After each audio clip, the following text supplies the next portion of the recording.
حي على الصلاة حي على الفلاح حي على الفلاح الله أكبر الله أكبر لا إله إلا الله.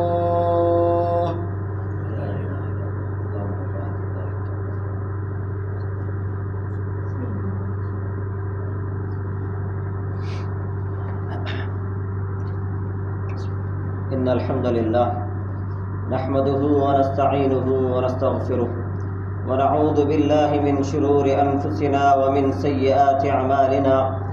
من يهده الله فلا مضل له ومن يضلل فلا هادي له، وأشهد أن لا إله إلا الله وحده لا شريك له، وأشهد أن محمدا عبده ورسوله.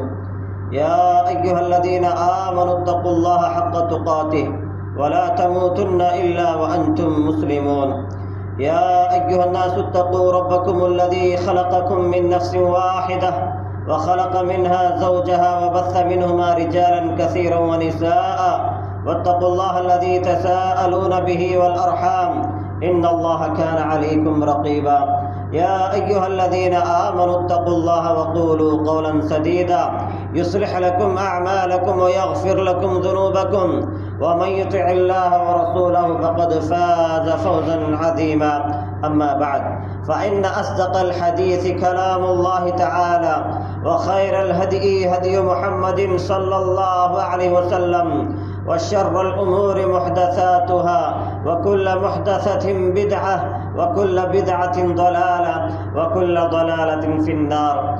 أيها المسلمون، إن القصص التي أودعها الله في كتابه والأنباء التي أخبر بها عباده تتجلى فيها العبر والعظات، وترتسم في طياتها المواعظ والهدايات. فحري بالعبد الموفق أن يقف مع تلك القصص وقفة المتأمل والمسترشد. قال الله تعالى: لقد كان في قصصهم عبرة لأولي الألباب ما كان حديثا يفترى ولكن تصديق الذي بين يديه وتفصيل كل شيء وهدى ورحمة لقوم يؤمنون. ومن أخبار القرآن التي قصها الله علينا قصة قارون التي ذكرها الله تعالى في آخر سورة القصص. قال الله تعالى: إن قارون كان من قوم موسى فبغى عليهم وآتيناه من الكنوز ما إن مفاتحه لتنوء بالعصبة أولي القوة إذ قال له قومه لا تفرح إن الله لا يحب الفرحين. تأمل قوله تعالى: إن قارون كان من قوم موسى، أي من لحمته وقرابته، فهو ابن عم موسى عليه السلام. اغتر بماله وأعجب بنفسه فلم تنفعه قرابته من موسى عليه السلام. يقول النبي صلى الله عليه وسلم: من بطأ به عمله لم يسرع به نسبه. رواه مسلم من حديث أبي هريرة رضي الله عنه. وقد أنزل الله سورة كاملة في عم النبي عليه الصلاة والسلام، فقال الله تعالى: تبت يدا أبي لهب وتب، أي خاب وخسر وتوعده بالنار. فقال الله تعالى: سيصلى نارا ذات لهب. فالعبرة عند الله تعالى بالعمل الصالح. قال الله تعالى: إن أكرمكم عند الله أتقاكم. عباد الله، إن فتنة المال خطيرة جدا، فعلى المسلم أن يحذرها ولا يغتر بماله. قال الله تعالى عن قارون: وآتيناه من الكنوز ما إن مفاتحه لتنوء بالعصبة أولي القوة.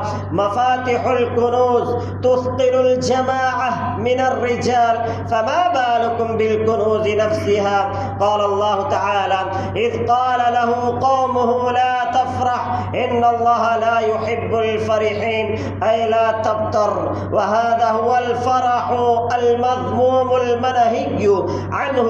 وابتغي فيما آتاك الله الدار الآخرة أي اعمل لآخرتك ولا تنس نصيبك من الدنيا أي تمتع بما أباح الله لك. وهذا يدل على سعة هذا الدين وفسحته. قال سلمان الفارسي رضي الله عنه: إن لربك عليك حقا، ولنفسك عليك حقا، ولأهلك عليك حقا، فأعط كل ذي حق حقا. وقد أقره النبي صلى الله عليه وسلم على ذلك بقوله: صدق سلمان، رواه البخاري.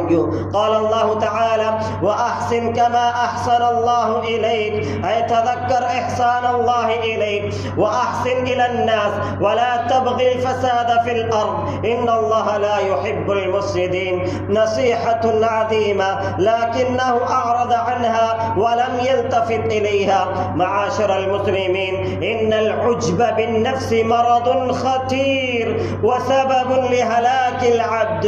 وقد رد قارون على نصيحة الناصحين له بقوله: قال إنما أوتيته على علم عندي، أي إني أستحق ذلك وأنا أهل له وأعرف مكاسب التجارة وجمع المال. فقال الله تعالى مؤبخا وتوبيخا له: أولم يعلم أن الله قد أهلك من قبله من القرون من هو أشد منه قوة وأكثر جمعا ولا يسأل عن ذنوبهم المجرمون. فلم يعتبر قارون من حال الأولين ولم يقبل نصيحة الناصحين، فلم ينسب هذا الذي هو فيه لله تعالى فيتواضع لربه، ولكنه أعجب بنفسه. وانظر ما قاله سليمان عليه السلام عندما رأى فضل الله تعالى عليه، وقارن بين مقالته ومقالة قارون. قال الله تعالى عن سليمان عليه السلام: قال هذا من فضل ربي ليبلوني أأشكر أم أكفر. وكما أن الفقر ابتلاء فكذلك الغنى ابتلاء. قال الله تعالى: ونبلوكم بالشر والخير فتنة أيها المؤمنون. إن النظرة الحقيقية للدنيا تعصم العبد من الافتتان بها. قال الله تعالى: فخرج على قومه في زينته قال الذين يريدون الحياة الدنيا يا ليت لنا مثل ما أوتي قارون إنه لذو حظ عظيم. وقال الذين أوتوا العلم ويلكم ثواب الله خير لمن آمن وعمل صالحا ولا يلقاها إلا الصابرون. فالعصمة من شهوات الدنيا تحتاج إلى علم نافع وصبر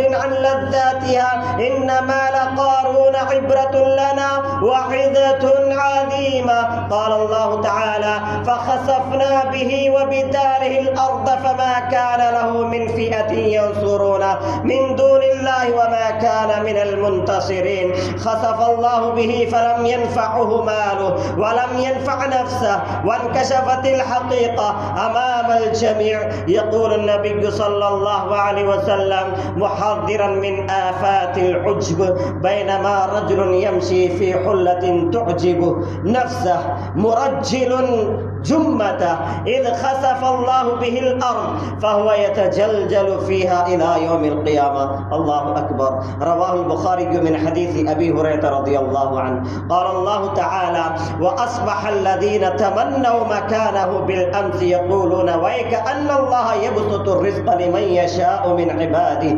ويقدر، أي أن المال يعطيه الله تعالى من يحب ومن لا يحب، وليس دليلا على رضا الله عن العبد. والرزق العظيم هو الإيمان بالله سبحانه وتعالى. لولا أن من الله علينا لخسف بنا وكأنه لا يفلح الكافرون. أقول ما تسمعون وأستغفر الله لي ولكم فاستغفروه إنه هو الغفور الرحيم.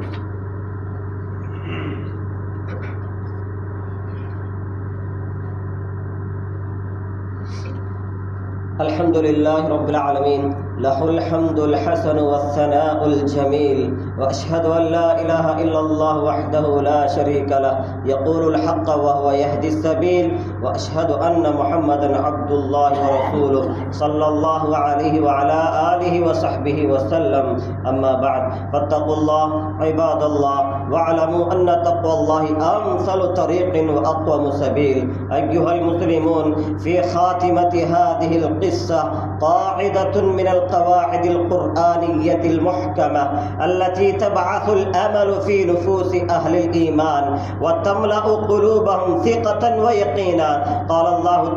قال الله تعالى: تلك الدار الآخرة نجعلها للذين لا يريدون علوا في الأرض ولا فسادا والعاقبة للمتقين. قال الشيخ عبد الرحمن بن سعدي رحمه الله تعالى: أي حالة الفلاح والنجاح التي تستقر وتستمر لمن اتقى الله تعالى وغيرهم، وإن حصل لهم بعض الظهور والراحة فإنه لا يطول وقته ويزول عن قريب.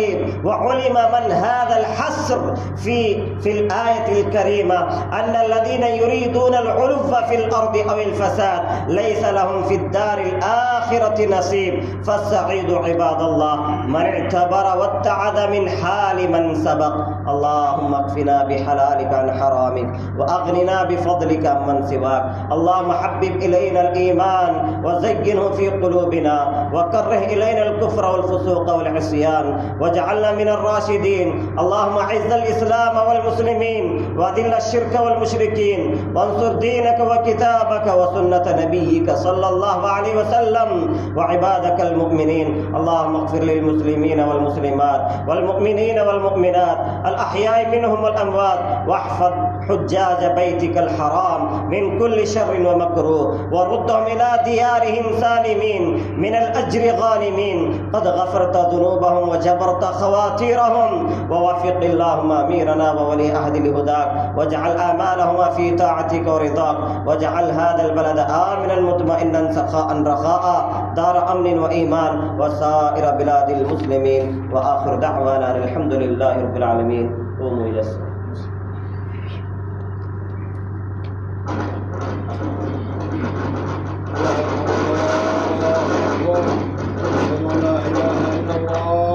أشهد أن محمدا رسول الله. حي على الصلاة حي على الفلاح قد قامت الصلاة قد قامت الصلاة. الله أكبر الله أكبر لا إله إلا الله.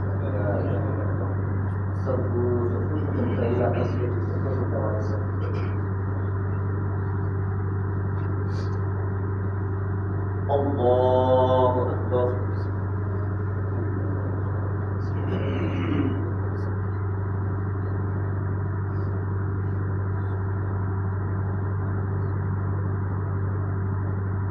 الحمد لله رب العالمين الرحمن الرحيم مالك يوم الدين إياك نعبد وإياك نستعين اهدنا الصراط المستقيم صراط الذين أنعمت عليهم غير المغضوب عليهم ولا الضالين.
سمع الله لمن حمده الله أكبر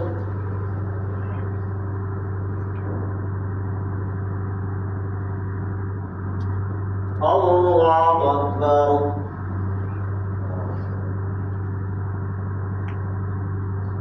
الله أكبر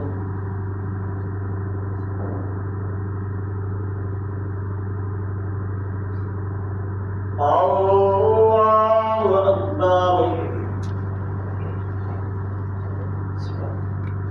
الحمد لله رب العالمين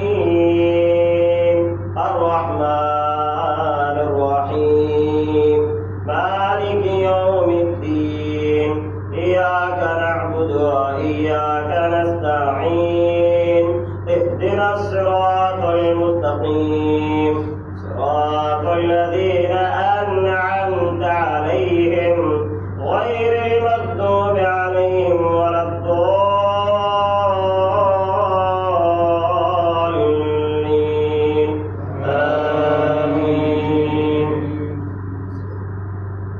فاعترفوا بذنبهم فسحقا لأصحاب السعير إن الذين يخشون ربهم بالغيب لهم مغفرة وأجر كبير وأسروا قولكم واجهروا به إنه عليم بذات الصدور ألا يعلم من خلق وهو اللطيف الخبير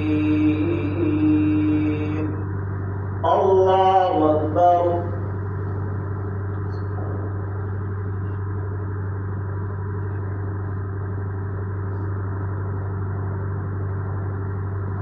سمع الله لمن حمده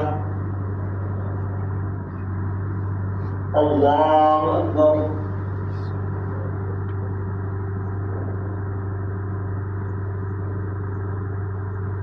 الله أكبر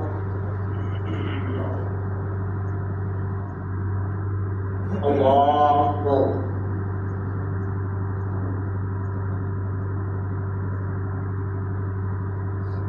الله أكبر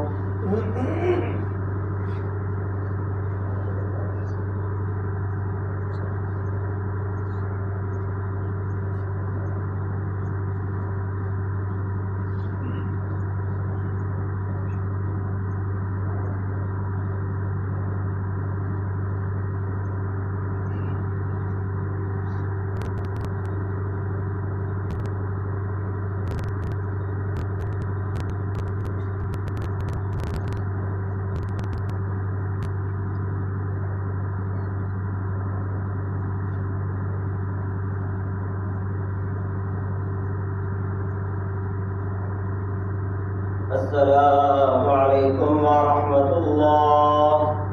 السلام